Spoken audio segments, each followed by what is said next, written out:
According to a 2019 Gallup poll, Americans are experiencing the highest levels of stress in a decade. So how can we stay calm when we have no control over the situation and we may feel our stress meter rising?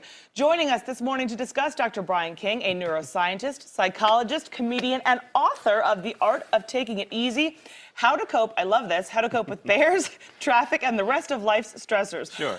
Traffic would be one that a lot of people would list. I don't know that bears necessarily would be. Well, bears in traffic are going to be problematic. Even worse. You know, they're going to mess up the roads and stuff. But right. Yeah, no, they're common things, and then there are things that are just not likely to happen to us that we worry about or stress about all the time. You know, and so I'd use those two examples because one is something we deal with on a regular basis.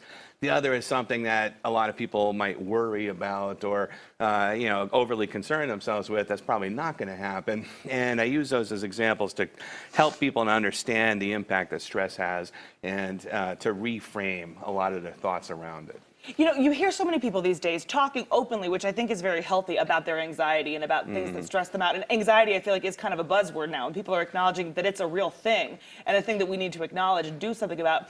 How do you know the difference if you are an anxious person who needs help medically, psychologically, or if this is just something that you can kind of deal with, you know, through some more general practices? Well, I think ultimately what makes the difference is if it becomes dysfunctional.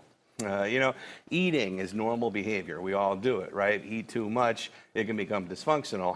Where do you know where that line is? It's tough. It depends on the individual's person when it starts to have a negative impact on your life. From my perspective, you know, if we can reduce anxiety or stress earlier, we can prevent it from getting to a point where we need to focus on it medically later on. You know, so the sooner we can develop better habits around managing stress, the better for us. What are some things that have stressed you out over the years? You're an author. You have like a million things in your title. You're a neuroscientist. You do all these things, and you're always on the road. That would stress me out. Constantly.